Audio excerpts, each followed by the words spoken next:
നമസ്കാരം. എവിടെ നിന്നാണ് നമ്മൾ റിട്ടയർമെന്റ് ലൈഫ് സ്റ്റാർട്ട് ചെയ്യേണ്ടത്?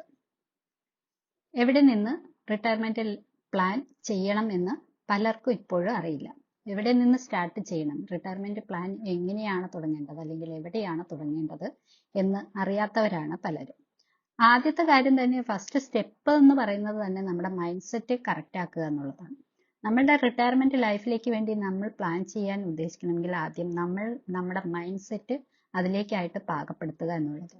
രണ്ടാമത്തെ കാര്യം, നമ്മൾ ഗോൾ സെറ്റ് ചെയ്യുക. നമുക്ക് എത്ര റിട്ടയർമെന്റ് ലൈഫിൽ എത്ര എമൗണ്ട് വേണം, നമ്മൾ ഏത് രീതിയിലേക്ക് എത്ര നാളെടുത്തിട്ടാണ് റിട്ടയർമെന്റ് ലൈഫിലേക്ക് വരാൻ പോകുന്നത്, അങ്ങനെയുള്ള കാര്യങ്ങൾ നമ്മൾ ഗോളായിട്ട് സെറ്റ് ചെയ്യുക. പിന്നെ നമുക്ക് ഏറ്റവും അത്യാവശ്യം വേണ്ടത് എമർജൻസി ഫണ്ട് സ്വരൂപിക്കുക എന്നുള്ളതാണ്. നമ്മൾ ആദ്യം തന്നെ ഒരു 6 മാസത്തേക്കുള്ള ചെലവിനുള്ള കാശെങ്കിലും എമർജൻസി ഫണ്ടായിട്ട് നമ്മൾ സ്വരൂപിക്കണം. കാരണം നമ്മളുടെ ലൈഫിൽ നമ്മൾ പ്ലാൻ ചെയ്യുന്നതിനേക്കാൾ അപ്പുറം നമ്മുടെ ജീവിതത്തിനൊരു പ്ലാൻ ഉണ്ടാവും. അത് എപ്പോൾ എങ്ങനെയാണെന്നൊന്നും നമുക്കറിയില്ല. ഒരു അൺസർട്ടനിറ്റി അല്ലെങ്കിൽ ഒരു ഡിസേബിൾമെന്റ്, അങ്ങനെ എന്തെങ്കിലും ഒരു ഇൻകം ലോസ്, ഇതെല്ലാം നമ്മൾ എപ്പോഴും എക്സ്പെക്ട് ചെയ്യുക. അതിനു വേണ്ടിയിട്ട് നമ്മൾ ഒരു 6 മാസത്തേക്കുള്ള ഫണ്ടെങ്കിലും നമ്മൾ സ്വരൂപിച്ച് വെക്കുക. അതിനായിട്ട് എമർജൻസി ഫണ്ട് സ്വരൂപിക്കുക. പിന്നെ നമ്മൾ എപ്പോഴും ഒരു ചെറിയ എമൗണ്ട് ആയിട്ടാണെങ്കിലും സ്റ്റാർട്ട് ചെയ്യുക എന്നുള്ളതാണ് പ്രാധാന്യം. പലരും പ്ലാൻ ചെയ്തുകൊണ്ടേയിരിക്കും, വലിയ വലിയ തുകയ്ക്ക് വേണ്ടിയിട്ടോ അല്ലെങ്കിൽ എമൗണ്ട് വലിയതാവട്ടെ, കിട്ടിയിട്ടാവട്ടെ എന്നൊക്കെ പറഞ്ഞിട്ട് നീട്ടി നീട്ടി നീട്ടി അവരുടെ റിട്ടയർമെന്റ് ലൈഫ് വരെ അവർ നീട്ടി വെച്ചുകൊണ്ടേയിരിക്കും. അവസാനം റിട്ടയർ ആയി കഴിയുമ്പോഴാണ് ഇതുവരെ ഒന്നും ചെയ്തില്ലല്ലോ എന്ന് തോന്നുന്നതും. പിന്നെ ജീവിക്കാൻ പെടാപ്പാട് വിടും.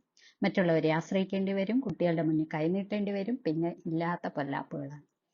അതുകൊണ്ട് തന്നെ ഒരുപാട് ചിന്തിച്ച്, അനലൈസിങ് ഈസ് പാരലൈസിങ് എന്ന് പറയും, ഒരുപാട് ചിന്തിച്ചിട്ട് അതിനെ ഒരു ഒന്നുമില്ലാത്ത അവസ്ഥയിലേക്ക് എത്തിക്കാതെ ഉള്ള എമൗണ്ട് വച്ചിട്ട് ഉള്ള ഇൻകത്തിൽ നിന്നും നമ്മൾ കുറേശ്ശെങ്കിലും സേവ് ചെയ്യാനായിട്ട് ഉദ്ദേശിക്കുക.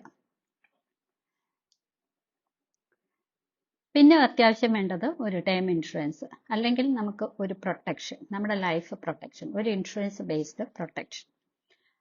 ഇത് നമുക്ക് കുറച്ചുകൂടെ കോൺഫിഡൻസ് തരും. നാളെ നമുക്ക് എന്തെങ്കിലും സംഭവിച്ചാൽ നമ്മുടെ കുടുംബത്തിന് ഒരു സെക്യൂരിറ്റി ഉണ്ട്, അല്ലെങ്കിൽ അവർക്ക് ഒരു സേഫ് കിട്ടും എന്നുള്ള രീതിയിൽ നമുക്കൊരു മനസ്സമാധാനത്തോടെ നിൽക്കാൻ കഴിയും.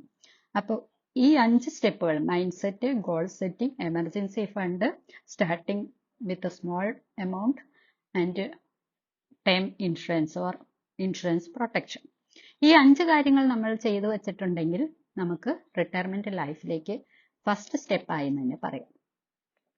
നമ്മൾ തുടങ്ങുന്നത് കൃത്യമായ പാത്തിലാണെങ്കിൽ ഫിനിഷ് ലൈൻ ഈസി ആയിരിക്കും. അടുത്ത ഒരു എപ്പിസോഡിൽ നമ്മൾ ടേം ഇൻഷുറൻസ് അല്ലെങ്കിൽ ഇൻഷുറൻസ് പ്രൊട്ടക്ഷൻ ശരിക്കും എങ്ങനെയാണ് നമ്മളെ സഹായിക്കുക എന്ന്, അല്ലെങ്കിൽ ഒരു റിട്ടയർമെന്റ് ലൈഫിന് എങ്ങനെ ബാക്ക് ബോൺ ആവുന്നു എന്ന് നമുക്ക് കാണാം. കൂടുതൽ വിവരങ്ങൾക്ക് അടുത്ത എപ്പിസോഡ് വാച്ച് ചെയ്യുക. Thank you.